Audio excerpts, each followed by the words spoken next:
예수님의 부활은 예수님께서 하신 모든 말씀과 행동이 참이라는 걸 증명하는 가장 확실한 증거입니다.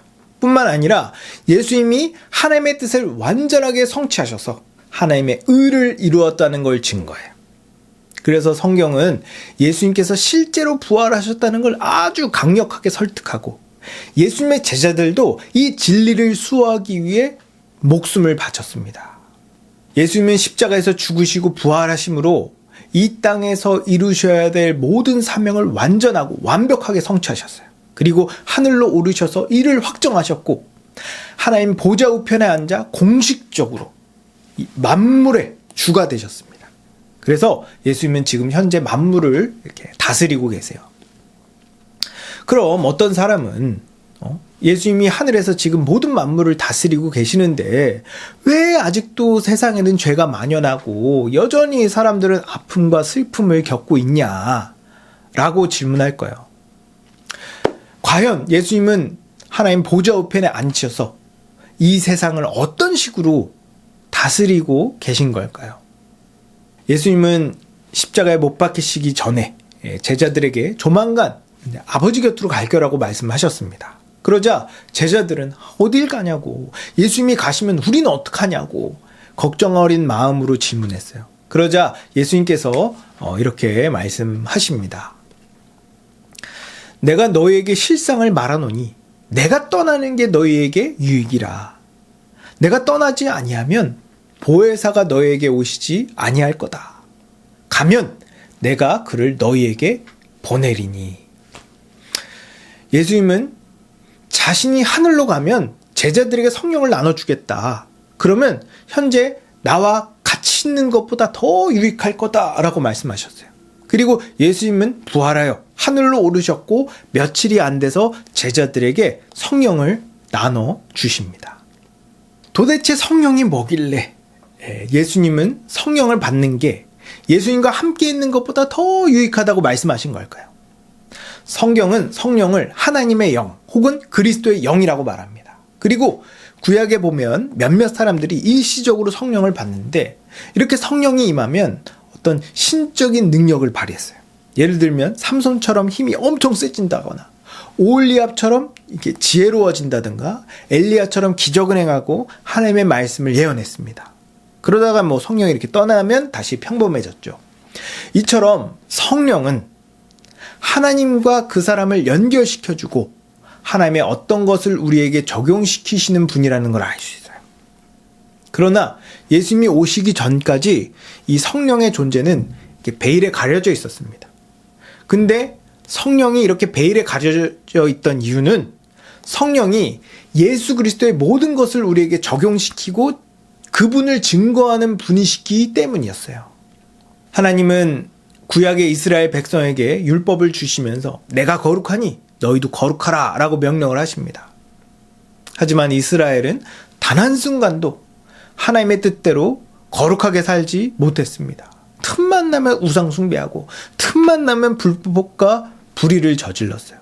이렇게 이스라엘이 하나님의 뜻에 순종하지 못하고 지속적으로 죄를 지은 이유는 그들의 마음이 죄로 완전히 오염돼서 하나님의 뜻에 순종할 의사와 의지와 능력이 전혀 없었기 때문이었습니다.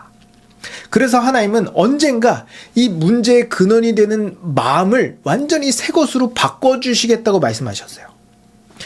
에스겔 36장 26절에서 27절을 보면 이렇게 말씀합니다. 새 영을 너희 속에 두어 새 마음을 너희에게 주되 너희 육신에서 굳은 마음을 제거하고 부드러운 마음을 줄 것이며 또 내 영을 너희 속에 두어 너희로 내 율례를 행하게 하리니 너희가 내 규례를 지켜 행할지라.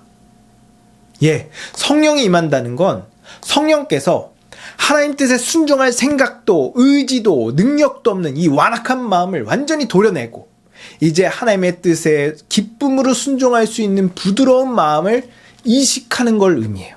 그래서 성령이 임하면 과거의 죄의 종노릇하던 삶을 끊고 하나님의 뜻에 합당하게 살 수 있게 됩니다. 예수님은 하나님 보좌 우편에서 이 복음을 믿는 모든 자들에게 이 성령을 부어주심으로써 우리가 하나님의 뜻대로 살 수 있도록 하세요. 그래서 성령 받은 제자들은 어떻게 됐을까? 완전히 새롭게 거듭납니다. 우리가 다 알고 있듯이 예수님의 제자 베드로는 제대로 된 교육도 받지 못하고 마음만 앞섰지 겁도 많고 의지도 약한 사람이었어요. 근데 이런 베드로가 성령을 받고 나니까 도저히 같은 사람이라고 생각할 수 없을 정도로 용감하고 지혜로우며 신실한 사람으로 변했어요.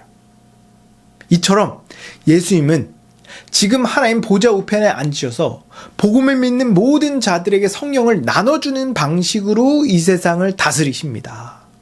성령을 받는다는 건 그리스도의 영이 우리 안에 거하시는 거고, 그리스도의 영이 우리 안에 거하시면 이 성령께서 우리의 죄된 마음을 제거하고 새 마음을 주셔서 진정으로 의롭고 선하며 거룩한 삶을 살 수 있게 되는 거예요. 어떤 사람은 예수님이 지금 만물을 다스리고 계시니까 그 권능을 가지고 하늘에 나타나셔서 나를 믿어라, 안 믿으면 다 불지옥에 집어넣겠다라고 딱 한마디만 하면 모든 사람들이 다 복음을 믿고 쉽게 끝날 텐데 왜 그렇게 안 하시는지 모르겠다라고 말해요. 예, 저도 그렇게 생각한 적이 있습니다. 물론 예수님께서 그렇게 하셨다면 많은 사람들이 예수님을 믿었을지 몰라요. 근데 과연 이런 비인격적이고 강압적이며 폭력적인 방식으로 믿음을 강요하는 게 사랑이라고 할 수 있을까요? 아닙니다. 하나님은 사람을 사랑하시고 존중하시며 인격적으로 대하시는 분이세요. 그렇기 때문에 우리에게 다가오시는 방식도 강요와 강압이 아닌 인격적으로 다가오세요. 그래서 예수님은 제자들을 세상에 보내서 복음을 선포하는 방식으로 자신을 알리고 믿게 하십니다. 예수님은 성령을 받은 자들이 이 땅에서 하나님의 백성답게 예수님의 제자답게 서로 사랑하며 거룩하게 살면 이 복음을 모르는 사람들이 그 아름답고 초월적인 모습을 보고 하나님의 존재와 하나님의 뜻을 알게 될 거라고 말씀하셨어요. 새 계명을 너희에게 주노니 서로 사랑하라. 내가 너희를 사랑한 것 같이 너희도 서로를 사랑하라. 너희가 서로 사랑하면 이로써 모든 사람이 너희가 내 제자인 줄 알리라. 이렇게 예수님은 하나님의 백성이자 예수님의 제자인 교회를 이 땅에 두심으로써 열방을 다스리세요. 예수님은 교회에게 하늘과 땅의 모든 권세를 내게 주셨으니 그러므로 너희는 가서 모든 민족을 제자로 삼아 아버지와 아들과 성령의 이름으로 세례를 베풀고 내가 너에게 분부한 모든 것을 가르쳐 지키게 하라. 볼지어다 내가 세상 끝날까지 너희와 항상 함께 있으리라고 명령하셨어요. 예수님은 이렇게 교회가 열방에 복음을 전해서 하나님의 백성의 충만한 수가 차면 다시 오실 겁니다. 예수님께서 다시 오시는 그날 하나님의 모든 계획은 완성될 거예요. 그렇게 되면 이 세상에 죄는 사라지고 더 이상 질병도 결핍도 소외도 죽음도 없을 겁니다.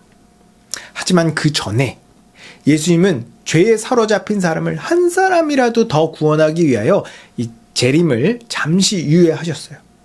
그래서 아직 이 세상에 죄가 만연하고 아픔과 슬픔과 죽음이 여전히 존재합니다. 그래도 이전과 다른 게 있다면 이 모든 것을 예수님께서 통제하고 계시고 복음과 교회를 통해서 모든 사람들이 복음을 듣고 하나님 나라에 들어갈 수 있는 기회가 생겼다는 거예요. 그래서 바울은 이렇게 말합니다. 보라! 지금은 은혜를 받을 만한 때요. 보라! 지금은 구원의 날이로다. 예수님 교회가 이 사역을 잘 완수하도록 악한 세력으로부터 교회를 보호하고 계십니다. 2000년 동안 교회는 꾸준하고 신실하게 열방에 흩어져서 복음을 선포했어요. 그래서 수많은 사람들이 복음을 듣고 구원을 받았습니다. 저와 여러분이 그 증거이자 열매예요.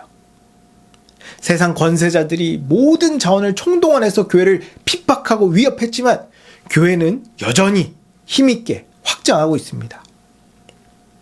안타깝게도 세상 사람들은 이러한 하나님의 구원 계획을 알만한 지식과 지혜가 없어요. 그러나 우리 하나님의 백성들은 인류 역사 이면에 이 보이지 않는 하나님의 큰 계획을 이해하고 볼 수 있는 이 신령한 지혜와 지식을 이 성령을 통해 받습니다. 그리고 이런 신령한 지혜와 지식을 가지고 하나님 나라의 문화를 건설하고 복음을 전하는 삶을 살아가는 거예요. 여러분, 복음을 믿으면 그리스도의 영이자 지혜의 영이신 성령을 선물로 받습니다. 그러니 예수 십자가 복음을 믿고 성령 받아서 이 세상이 감당할 수 없는 거룩한 삶을 사는 여러분 되시기를 주님의 이름으로 축복합니다. 자, 이렇게 복음의 기초 다지기 4강, 부활하여 하나님 나라의 왕이 되신 예수님에 대해 살펴봤는데요. 아무리 사람들이 막 그럴싸한 논리와 증거를 가지고 예수님의 부활이 사실이 아니라고 주장할지라도 이미 역사적으로 일어난 일을 없었던 일로 만들 수는 없습니다. 예수님께서 죽음을 이기시고 부활하신 건 부정할 수 없는 역사적 사실이에요. 부활이 중요한 이유는 부활이 예수님께서 하나님의 아들이시며 그가 행하신 모든 말씀과 행위가 진짜임을 확증할 뿐만 아니라 예수님께서 하나님의 뜻대로 하나님의 의를 이루셨다는 증거이기 때문입니다. 이렇게 부활하신 예수님은 하늘로 오르셔서 현재 모든 만물을 다스리고 계세요. 예수님은 하나님 보좌 우편에 앉으셔서 믿는 모든 자들에게 성령을 나눠주시는 방식으로 만물을 다스리십니다.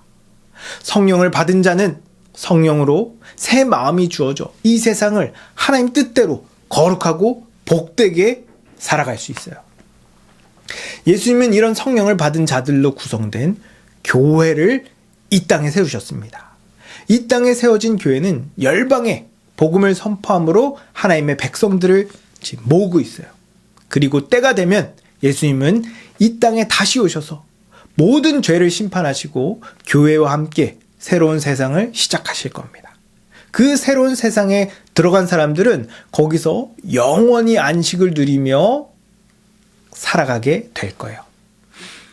이게 복음입니다. 그러니 여러분, 이 복음을 믿고 성령 받아 이 땅에서 거룩하게 살다가 기쁨으로 주님을 맞이하시길 주의 이름으로 축복합니다.